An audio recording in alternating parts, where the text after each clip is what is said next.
Hey friend, how are you? Hi, great. How are you? Hey, so we're about to be upon the new year. Is today's Saturday. It's coming up on us this weekend. I think we're both kind of doing some fun things this weekend and then some fun things coming up in the new year. But I heard a TikTok video today that I wanted to bring up. And I know that you have strong opinions on this. Feel free to jump in here whenever. And talking about some New Year's resolutions and some cardio and some exercise plans that people were going to start initiating with the hopes of, like doing these massive stair stepper and elliptical sessions with the hope of losing some weight in the upcoming new year. And I know Yes. I probably triggered you. I was like, So oh my gosh. that's about I, that. yes. Exactly. So I'm so ready to see all the banners that say like new year, new me. And I'm like, oh my gosh, I hear that because I fall into the same thing, right? Every end of December, I'm getting my stuff ready as Yeah. I'm looking back on the previous year, right? Like, what is the next thing? Like, what's this new year? It's a new start. It's just really exciting. And what's really fun is that there is a mass surge and run towards the local gym, right? Or like people buy treadmills or Yeah. exercise bikes and stuff like that. And they're all on sale right now. People are capitalizing on that. Yes. But we do see a lot of patients then get a lot of frustration out of the fact that they've spent the first 2 weeks of January in the gym and they're running or Wedding they've, time. right? Exactly. And they're just sweating all this stuff off and they haven't lost anything and they get really, really upset. So Yeah. that's what we're going to talk about today. So let's dive into that. Why do you think maybe that's happening? Why do I think that people are not losing weight? Is that what your question is? Yeah, Yeah. especially with all this cardio, right? And I'm just because the majority of people that like start I think a New Year's resolution, right, to lose weight, they concentrate on cardio a lot, right? Or whether that's walking, running, spinning, class, hike, whatever that is. And I understand why they do that. Like, I think, we've been told this mantra our whole entire lives, calories in, calories out. And we know that like cardio is on your like calories per minute or calories per hour. Yeah. Uh, Running and things like that are a little bit high intensity type cardio. Has a higher output than, like lifting weights in the short term. And we're going to talk about that. Mhm. But I think, in the over the days to weeks, like yes, in this 1.5 hour, maybe we're burning, I don't know, 200 calories instead of 150. Like, yes, 150 is technically less than 200, but in reality, that 50 calories is not really going to actually do that much over the course of your day. And what that actually ends up doing is it triggers all these other things that we're going to get into that I know you specialize in and that you love and that I think is really awesome too. And we don't want to give people a discourage them from creating fitness goals because obviously exercise is very important. It's really important for longevity. It's really important for maintaining your muscle mass. It's really important for cardiovascular health, but it is not good for losing weight. In fact, it is very counterintuitive for losing weight. So, Yeah, and that's what's really, I guess, unfortunate, right? Because I remember a couple years ago joining the gym, best intentions, I'm going to lose 20 pounds, right? yeah. And if you break it down with this whole mentality of calories in, calories out, so I just have to burn 3,500 calories, which equals a That'll be a pound, yeah. right? And so if I divide that by seven, that is 500 calories a day that I either have to eat less of or burn more. And if I'm already going to the gym because it's part of my New Year's resolution, then I can spend that on right in a spin class and easily burn 500 calories. So says my exercise bike, right? Yeah. So then I get to the end of the week and I haven't lost a pound and I'm then getting frustrated. So I go another week thinking, oh, something is wrong and it still doesn't happen. Right. So that is unfortunately the trick we get into. Now, exercise, as I know and love it, is for my mental health, right? There's nothing better. Well, there's other stuff, right? Like exercise and sleep and Yeah. hormone, but like exercise is Yeah. amazing for even risk reduction of heart disease and stroke and type 2 diabetes and Alzheimer's and dementia and preventing falls as we get older Yeah. and right all of these amazing things. But if my end goal is to lose weight, I was sweating my butt off in that spin class, going nowhere. Literally, And physically I was going nowhere, which was also very upsetting. I Yeah. also very learned that like Yeah. sitting somewhere and like trying to spin and Helps not going anywhere was not being aggravating. on a Yes. treadmill or a dreadmill, as they're called. Yes, So why absolutely. was that? Why didn't you lose any weight?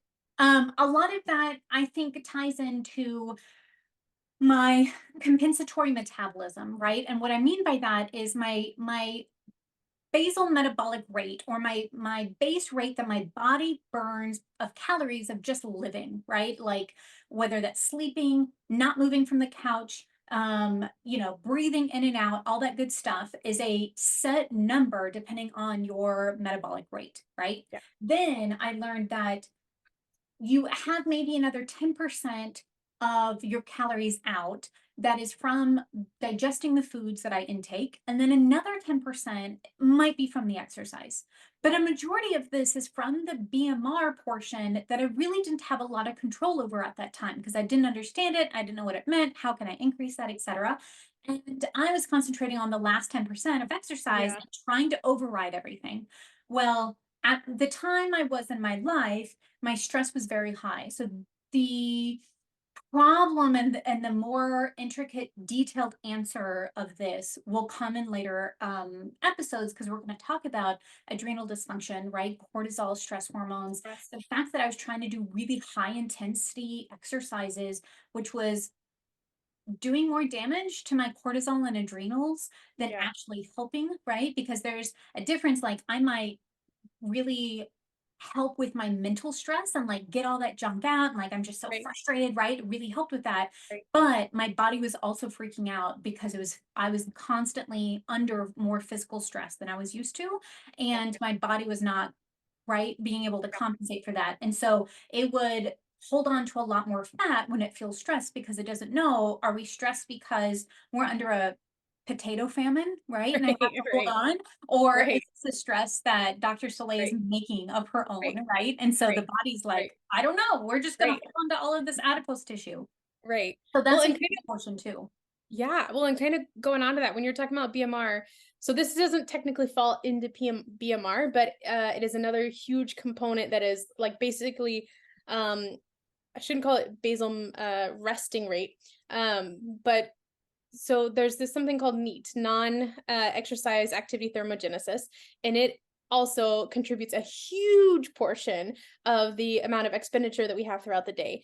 And studies have shown that when you start an exercise program, so the like say that you are say your BMR, I'm just going to make up some numbers. This doesn't necessarily mean anything. This doesn't necessarily correlate to any particular person, but say that, we're going to take the like standard 20-pound or 20-year-old Caucasian male.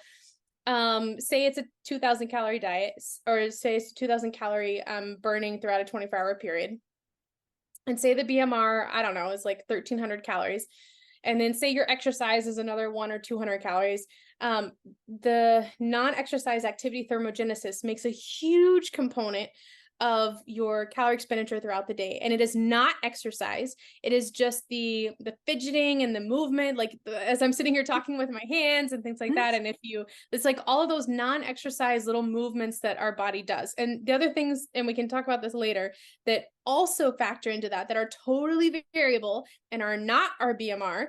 But it goes into like how much your body is turning over cells and how much your body is metabolizing different components, and the maintenance that your body internally is doing that burns calories that you do not have under your control. It's not like something that you're going out and exercising.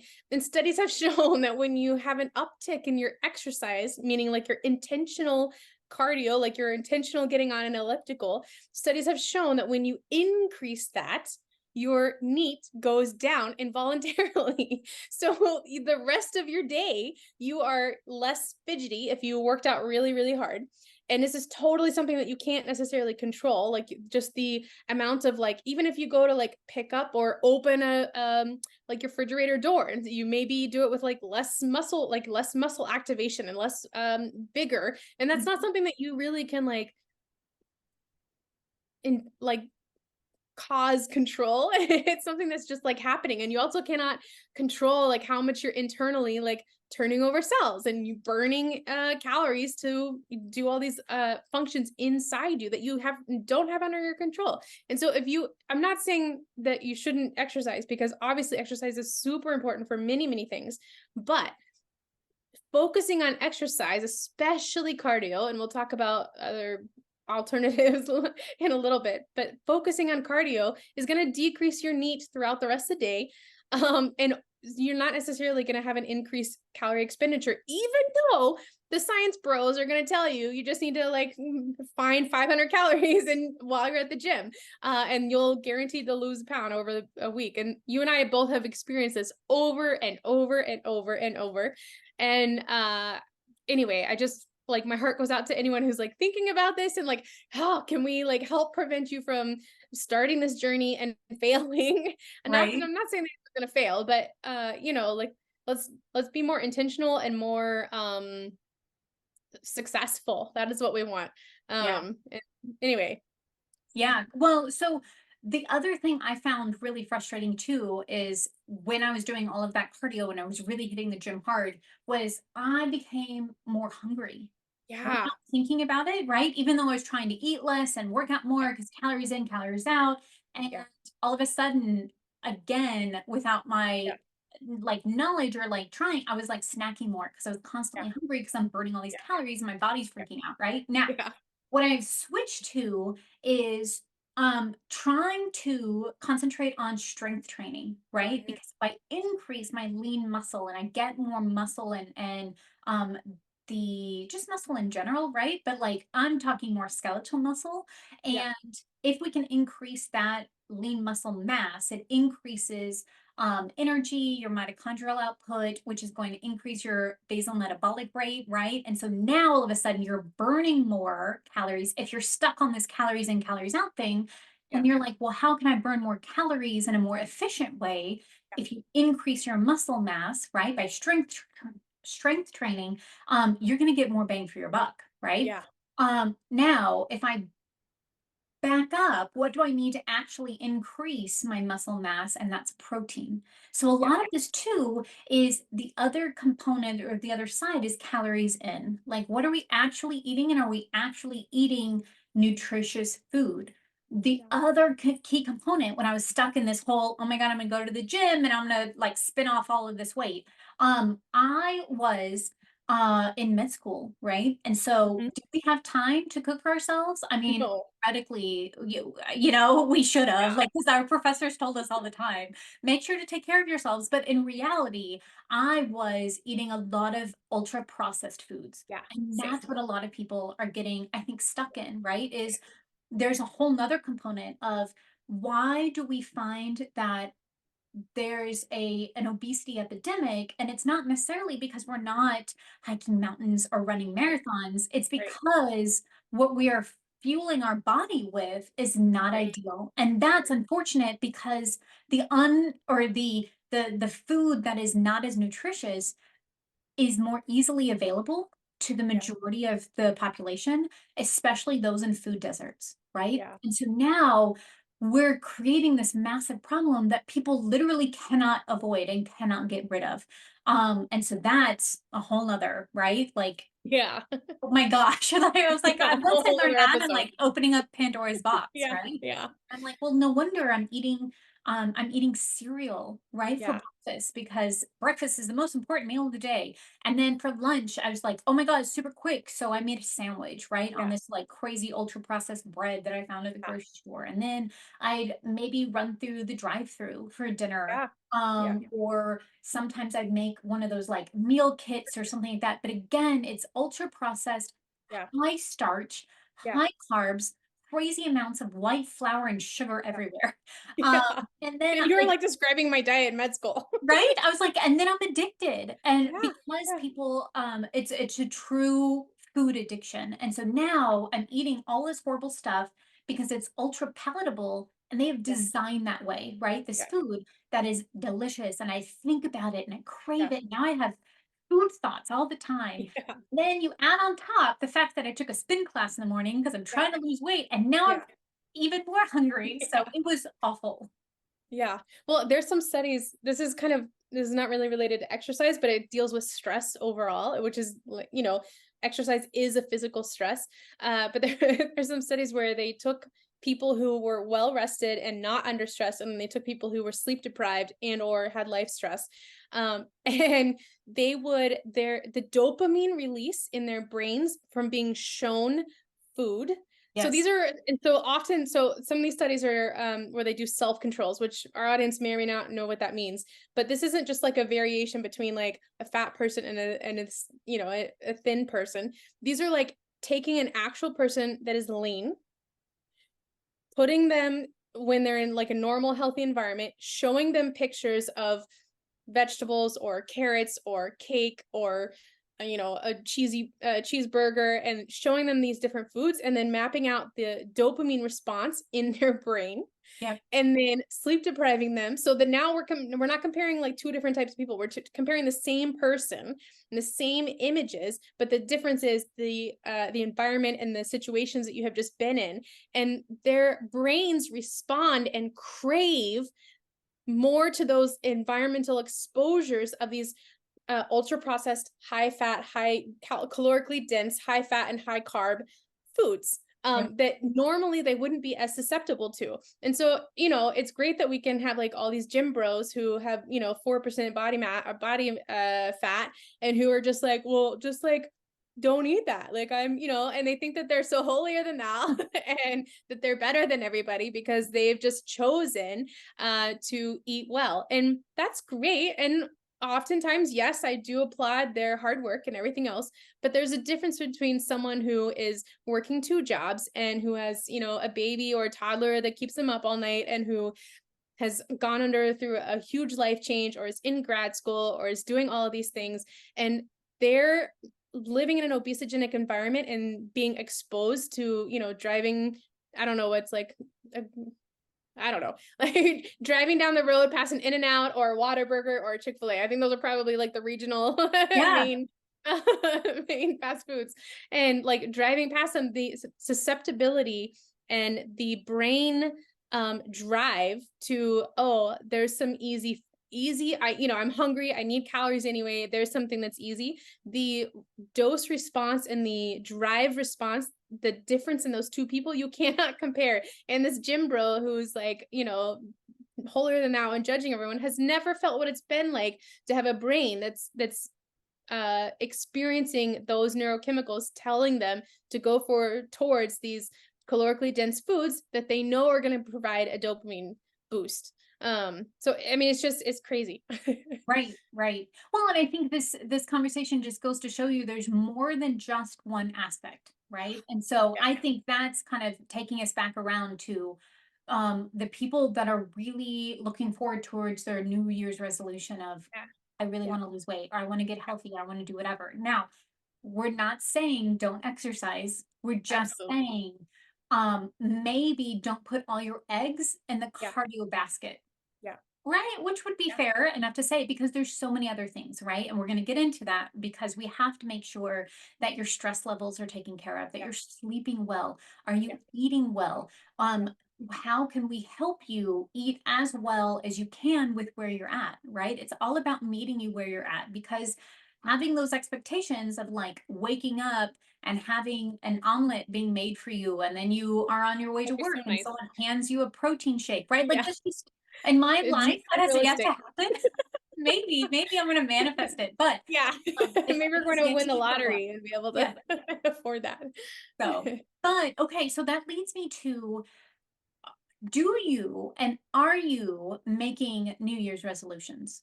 Yes, and I hope that we talk about one that you and I share. Yes. Um, so we made a New Year's resolution. Well, it's kind of a New Year's resolution. We kind of made it before New Year's, but I'm going to call it a New Year's resolution. Yeah. On the topic, we are not following our own advice. We are following our own advice, but I'm about to bring up something that is very cardio heavy. You and I have both decided that we are going to run. The Chicago Marathon. Yeah. Yeah, So, 2024, right? Isn't that yes. crazy? So that's So, coming up in October, 10 months from now. So yes. yes, we are going to be doing a good amount of cardio. You know, in a ideal world, we would finish in 4 hours. I know that I'm going to be more like 7 hours. So So the point being is that for much of the next year, we're going to be doing cardio that is on the hours long process. But so let's talk about why we're doing that and then some other things that we are doing in our training week or exercise week Yes. to offset that cardiovascular stress or that stress that we're putting our bodies under that will be counterintuitive to our weight loss goals. Sure, If sure. So, looking into this, it's hard to go literally from couch, right? Because I'm a non-runner. Both Sarah and I used to be runners in a past life. Yes. Um, and we are currently non-runners. So I consider this couch to marathon. So what does that actually look like? And that in my training plan, it's going to look a lot like the um gosh, what is his name? Jeff Galloway, the Mhm. the running coach, the run walk method, right? Of easing myself into cardiovascular health Yeah. and um learning how I can expend energy in a safe way that I'm Yeah. not crashing, right? Yeah. Because that's a huge, I think, thing for me. The other component is going to be get back on my weight training thing. Yeah. I gained a lot of muscle mass when we were training for Kilimanjaro. Yeah. And that's okay. Let me go back because my brain is going 2024's like, oh my gosh, Sarah and Soleil are doing what is the Chicago Marathon? Yeah. 2023 was Kilimanjaro. And we'll get into that in a different episode. But Yeah. you and I were both training. And Yeah. with that hiking and training, we were obviously building muscle mass. Um, Lots of glutes. Yes, yes, and my thighs, and I was like, "Yeah, I'm so strong." Yeah. I then have, been sitting on my couch for 4 months, and Yeah. I'm like, "Oh my gosh, my muscle mass is" like, it's obviously Yeah. still I still have muscle, Mm. but it's I not have definitely lost robust, muscle mass. right? Yeah. And I'm like, "Oh, this used to be like" I'm feeling my thigh, and I Yeah. was like, "Oh, Yeah. that used to be, like, bigger, and, Yeah. like, it Yeah. used to be more robust," or I don't know what word you wanna use, but anyway, so a lot of mine is going to be endurance training on top of my strength training. I need to Yeah. get my muscles back. That's how I'm going to increase my metabolism and increase my energy, right, throughout the day. Yeah. Because I've found in the last 4 months, I am a little bit more tired than before when we were Yeah. training and we were exercising a little bit more. Yeah. But it's not going to be necessarily for weight loss. It's going to Right. be for this Endurance. next huge Yeah. thing, right? Endurance, and can we actually do this because we're going Yeah. to to marathon, and why Yeah. why do we sign up for Yeah. these things? Yeah. So tell me a Yeah. little bit about your training. Absolutely. So I think the what you brought up about interspacing it with strength training is so important. And I think that's one of the things that not only is it excellent for just your body stress, but talking about like as you mentioned, you and I both used to be runners in a past life. When I was running before, so I've done many endurance races. And one of the things that I fell into before is I was training every single day. I was Mm, running 6, 7 days a week. I would do my long runs once or twice a week, which is like more than even that's a lot. runners suggest. Yeah. Yeah, exactly. And I was only running. That's not true. That's not true. There was this like body pump class at the gym that I used to go to once or twice a week. And I noticed that my speed got a lot faster when I started doing the body pump class. Body pump is a strength training, but it's not like being in a meathead gym and like lifting heavy weights. It's like this like exercise class. I think now it's put on by Les Mills or Le Mills. I don't know if I'm saying it correctly. Mhm. But it used to be anyway, I don't remember what it used to be, but that's not the point. But anyway, when I was started incorporating this strength training class a couple days a week, I noticed that my speed and my running got a lot faster. That also is not the point. The point that I started at is that when I was hardcore, when I had lost a lot of weight the second time around, and at that point I had a BMI that was pretty dang near normal. And I don't know if like the audience can see me. I have like normal BMI on me looks gauntly. Like I'm just anyway. Um, so when I was running a lot, I was running 6 days a week, sometimes seven, and I was running every single day, huge mileage. And that did several things. Number one, I kept getting stress fractures. Mhm. And so I think that was a combination of like I don't have osteoporosis, or osteopenia or anything like that in my family, even though I'm the population that it would be in a Caucasian female. But I have a lot of muscle mass in general, and lots of weight bearing. So that's not really, I don't think it was a bone density issue, but I kept getting stress fractures just because of the what I think was increased cortisol, which diminishes your ability to like create really nice, strong bones, healthy bones. And then additionally, just the stress of doing all that cardio every day, all day long, hours and hours, multiple days a week, and really nothing else until I added that body pump class. And so and I just like was constantly fatigued, and my and I had these, we can at some point talk about my Excel spreadsheets. I am one of those Excel junkies. And you have seen my spreadsheets.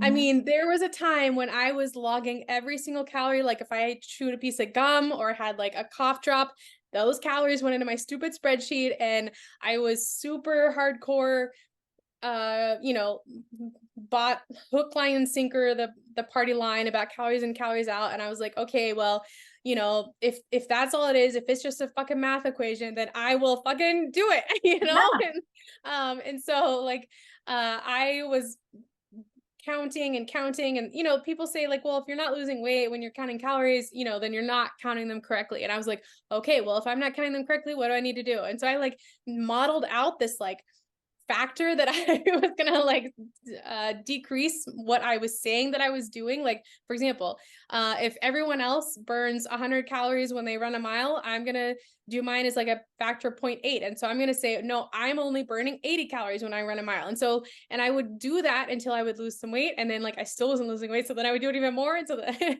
like, I mean, it's crazy. Like the math things that I went through to try to provide try to get to the solution that I wanted. And although I did lose some weight, the shit that I put my body through, the stress fractures that I was experiencing, the rebound weight gain when I would have an apple. I mean, like, just I had a lot of disordered eating and a lot of orthorexia. And all, I don't want to get into that right now, but all that to say is that it's so hard on your body and it can do irreparable damage. So what am I doing this time around to try to prevent me from falling into those old patterns? So number one, I'm never going to run more than 3 days a week. 3 days. Perfect. That's Yes. Yes. it. And all the other days, I'm still strength training. So I now do belong to one of those meathead gyms where it's a bunch of meathead equipment and mostly bros. But they love me. And just lifting heavy weights. And so sometimes that looks like a body pump class where it's lightweight with high reps, and using a lot of body weight exercises, lunges and things like that, which we all hate. And then also doing strength training. So like this morning or today, I'm not doing any cardio whatsoever. And this morning I got up and it was an upper body workout with a friend of mine, and we went to the gym and did all sorts of lat pull downs and push-ups and all those kinds of things. And we did zero cardio, and I won't do any cardio today. And so that is a way to help build my muscle mass, but also not completely tax my body to a point where it becomes counterintuitive and counterproductive.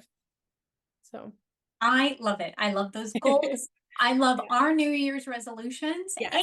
And I'm going to love it if our listeners or watchers or whatever we're calling them, right? Yeah. Will put in the comments, are you planning a 2024 resolution? If so, what is it? And we'd love to just kind of build a community, and we're going to share our goals along the way. But I think that is a for our time for this episode. This has been about calories. And now you know a little bit more why, right? This calories that stuff. Yeah. But we're going to continue talking about it as we go forth in the future.